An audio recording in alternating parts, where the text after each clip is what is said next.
నా 6 months నుంచి నాకు అంటే H1B అప్రూవల్ ఒకటి పెండింగ్ ఉండింది అనమాట.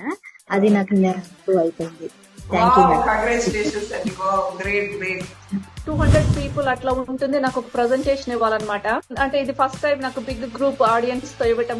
చాలా స్ట్రెస్ అయ్యింది లాస్ట్ మినిట్ లో. దెన్ నేను డీప్ బ్రీదింగ్ ఎక్సర్సైజెస్ ఇది చేశాను అనమాట. అది చాలా మంచిగా అనిపించింది, స్ట్రెస్ రెడ్యూసర్ గా అనిపించింది అనమాట. Thank you so much madam. నేను డైమండ్ నెక్లెస్ తీసుకున్నాను.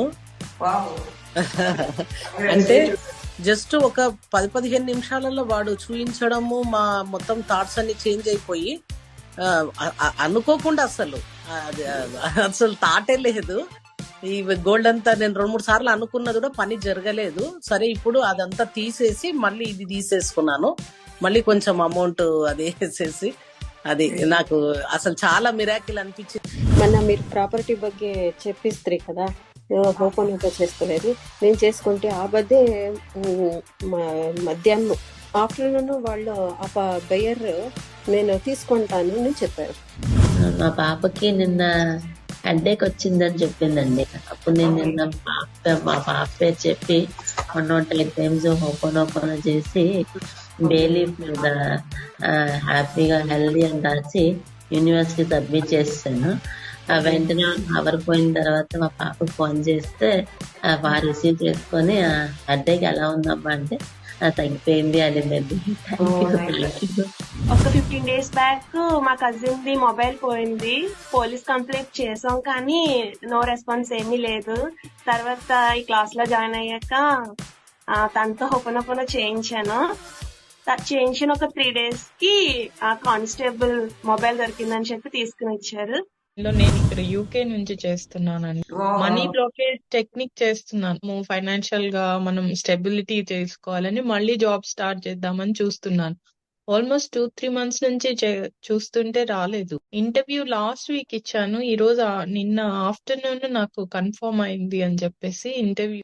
3-4 days నుండి మా సిస్టర్ నాతో సరిగ్గా ఎందుకో కారణం తెలీదు, తను నాతో బాగా గొడవ పడుతుంది. అసలు సరిగ్గా మాట్లాడట్లేదు. మాట్లాడడం కాదు, వచ్చి ఇంకా డైరెక్ట్ నా మీద అటాక్ అవుతుంది అన్నమాట.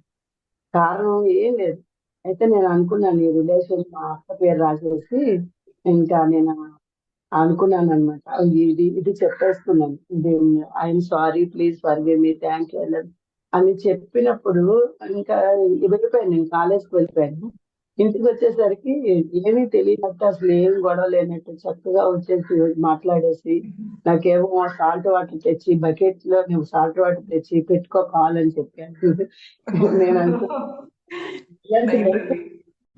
మేడం నిన్న మా అత్తయ్యకి కాలు బాగాలేదని చెప్పి హాస్పిటల్కి వెళ్ళాం కదా మేడం. అక్కడ మెడిసిన్ వల్ల ఇది తగ్గదు, ఆయుర్వేదం కానీ హోమియోపతిక్ కానీ వెళ్ళాలి అన్నారు మేడం. ఇంగ్లీష్ మెడిసిన్ తగ్గదని నిన్న మధ్యాహ్నం వచ్చిన దగ్గర నుంచి హొప్పనొప్ప చేస్తూనే ఉన్నాం మేడం. కాలికి ఎరేజర్ చేయించాను, బేలీఫ్ చేయించాను.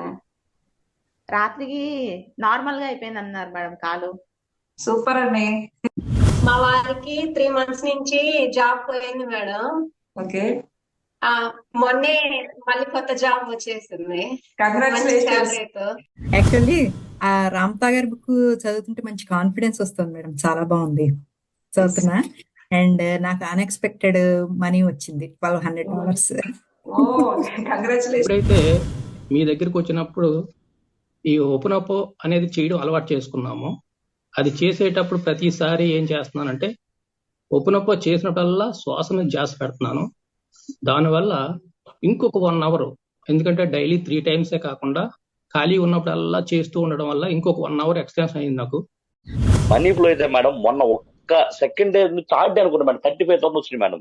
నాకు కళ్ళ నీళ్ళు వచ్చేసింది అనమాట. అంటే ఈ మధ్య కాలంలో నేను అంత అమౌంట్ 1 day ఎర్నింగ్ అనేది నేను అసలు తీసుకోలేదు మేడం. నాకు హ్యాపీనెస్ వచ్చేసి ముందు అంటే ఒక కాన్ఫిడెన్స్ లెవెల్ అయితే 100% పెరిగింది మేడం. నాకు ఎలా అంటే మేడం ఇంకా నాకు అర్థం అయిపోయింది అనమాట, నా లైఫ్ స్టైల్ మారిపోయిందని ఒక బిలీవ్ అయితే 100% వచ్చింది. ఓపెన్ అనేది వండర్స్ క్రియేట్ చేస్తుందండి. మీరు కరెక్ట్ ఇప్పుడు వాళ్ళకి అవుతుందంటే మనకెందుకు? చూసారు కదండి మన వాళ్ళ ఎక్స్పీరియన్సెస్. అలాగే మీరు కూడా మీ లైఫ్ని చేంజ్ చేసుకునే అద్భుత అవకాశం అని అనొచ్చు. 21 days ట్రాన్స్ఫర్మేషన్ అనేది డెఫినెట్గా త్రూ ప్రాక్టికల్ సెషన్స్ ద్వారా మనం కండక్ట్ చేస్తున్నాం. ఇంట్రెస్టెడ్ ఎవరైతే ఉన్నారో వాళ్ళ కింద ఉన్న నెంబర్స్కి వాళ్ళు రిజిస్ట్రేషన్ చేసుకోగలుగుతారు. Thank you so much. Thank you.